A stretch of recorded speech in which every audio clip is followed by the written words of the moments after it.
दरवर्षी उन्हाळी वाळवणी तेच तेच उपवासाचे बटाटा, पापड, चकली खाऊन जर तुम्हाला कंटाळा आला असेल, तर यावर्षी उपवासाचे हे पॉपकॉर्न नक्की बनवा. पॉपकॉर्न बघाल तर टम्म फुलतात. कारण यामध्ये आपण एक वेगळा असा पदार्थ वापरलेला आहे. त्यामुळे खायला अतिशय खुसखुशीत लागतात.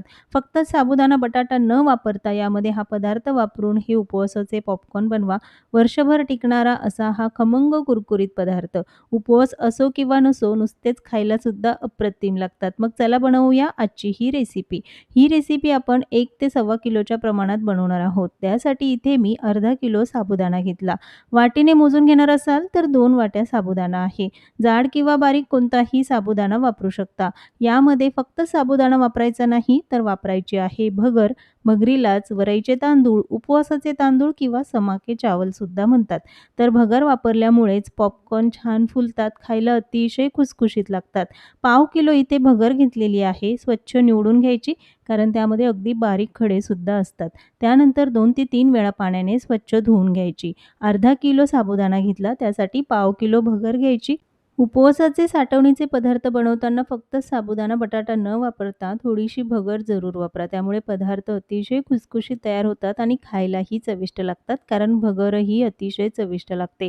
2 ते 3 वेळा पाण्याने स्वच्छ धुवून घेतलं, पण भिजत घालताना मात्र गरम पाण्याचाच वापर करायचा. ज्या भांड्याने आपण साबुदाणा आणि भगर मोजून घेतली, त्याच भांड्याने पाणी मोजून घ्यायचं. 2 वाट्या पाणी घेतलं आहे. पाणी चांगलं कडकडीत गरम करून घ्यायचं आणि लगेचच साबुदाण्यामध्ये घालायचं आहे. या पद्धतीने साबुदाणा भिजवला तर तो वेगळा शिजवण्याची गरज पडत नाही. गरम पाणी घालून व्यवस्थित मिक्स करून घ्यायचं आणि हे आता 6 ते 7 तास तरी भिजत ठेवायचे, म्हणजे साबुदाणा व्यवस्थित भिजला जातो.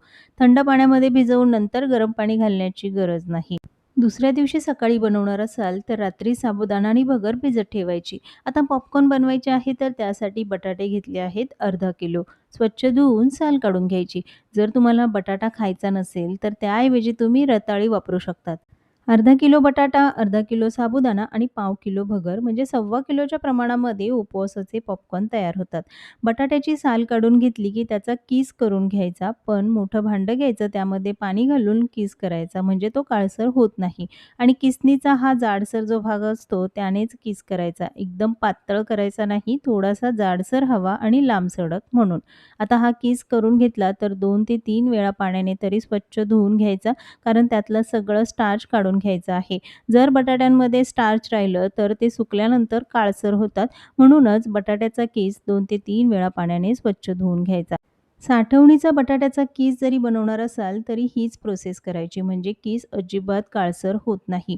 2 ते 3 वेळा पाण्याने स्वच्छ धुवून घेतला. इथे मी अर्ध पातेलं गरम पाणी घेतलं. पाणी अगदी गरम आहे. लगेचच त्यामध्ये बटाट्याचा कीस घालून घ्यायचा आणि 10 मिनिटं तो असाच ठेवायचा पाण्यामध्ये. त्यामुळे पॉपकॉर्न अजिबात काळसर होणार नाहीत. जर कच्चा बटाटा वापरला तर कच्च्या बटाट्याचा कीस जर वापरला तर उपवासाचे हे पॉपकॉर्न सुकल्यानंतर एकदम काळसर होतील, कारण बटाट्यामध्ये स्टार्च असतो. त्यासाठीच तो थोडासा तरी शिजवून घ्यायचा. पाण्यामध्ये तुरटी किंवा मीठ घालण्याची गरज नाही. फक्त बटाट्याचा कीस घालायचा, मिक्स करून झाकून ठेवायचं, म्हणजे कीस व्यवस्थित शिजला जातो. वेगळा असा शिजवण्याची गरज पडत नाही. आता तोपर्यंत साबुदाणाही भिजलेला आहे.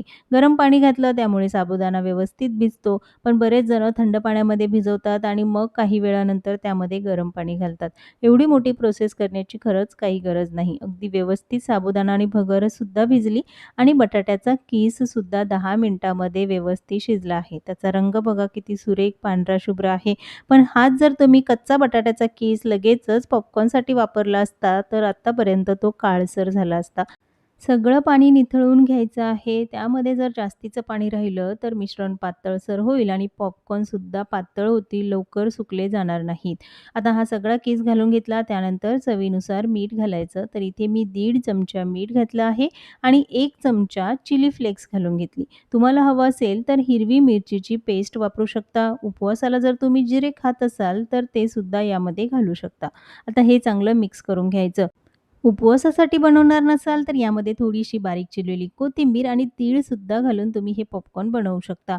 पण उपवासाचा पदार्थ आहे त्यामुळे फक्त मीठ आणि चिली फ्लेक्स वापरलं. आता हे चांगलं मिक्स करून घ्यायचं. तुम्हाला हवं तर यापासून पापडसुद्धा बनवू शकता. फक्त हे मिश्रण व्यवस्थित एकसारखं करून घ्यायचं. बघाल तर हे मिश्रण तयार झालं. लगेचच याचे पॉपकॉर्न बनवायचे. बनवताना थेंबभरसुद्धा तेलाचा वापर करावा लागत नाही. त्यामुळे वर्ष काय 2 वर्षसुद्धा पदार्थ खराब होत नाही. त्याला वेगळा असा उबट वाससुद्धा येत नाही आणि बनवायलाही अगदी सोपी पद्धत. हाताने हे असे पॉपकॉर्न बनवून घ्यायचे. फक्त अर्धा तास लागतो. अर्ध्या तासामध्ये तुम्ही हा पदार्थ बनवून वर्षभर खाऊ शकता. पण असं बनवताना अडचण येत असेल, तर तुम्ही दुधाची प्लास्टिकची पिशवी असेल किंवा मग पायपिंग बॅग घेऊन त्यामध्ये हे मिश्रण घालून घ्यायचं आणि असे पॉपकॉर्न बनवून घेऊ शकता. एकदम साधी सोपी पद्धत. जर तुमच्याकडे ऊन येत असेल तर लगेचच सुकवा, पण नसेल येत तर आदल्या दिवशी पंख्याच्या हवेखाली आणि मग मात्र उन्हामध्ये सुकवून घ्यायचे. पण ऊनच येत नसेल तर मात्र सुकण्यासाठी 2 ते 3 दिवस लागतात. 2 दिवस कडकडीत उन्हामध्ये चांगले सुकवून घेतले, बघाल तर अगदी पांढरे शुभ्र असे हे पॉपकॉर्न तयार झाले, जरासुद्धा काळसर झालेले नाही. आता हे तळूनही बघूया. तळताना तेल चांगलं कडकडीत गरम करायचं, गॅस मध्यम आचेवर ठेवायचा आणि मग पॉपकॉर्न असतील किंवा पापड तळायचे म्हणजे ते छान फुलतात. पॉपकॉर्न बघा किती छान फुलले आहेत. फक्तच उपवासासाठी नाही, तर मुलांना मधल्या वेळेत खाण्यासाठी काही पदार्थ हवा असेल, तर हा पदार्थ नक्कीच खाऊ घालू शकता. त्यावर पेरी-पेरी मसाला, चाट मसाला किंवा आवडीनुसार कोणताही फ्लेवरचा मसाला घालून मुलांना तुम्ही हे पॉपकॉर्न खायला देऊ शकता. उपवासासाठी असेल तर नुसतेच खा, पण बघाल तर अगदी खुसखुशीत हे पॉपकॉर्न तयार झाले आहेत. आजचा वाळवणीचा हा पदार्थ तुम्हाला कसा वाटला कमेंट्समध्ये जरूर सांगा. पुन्हा भेटूया एका नवीन रेसिपीसोबत.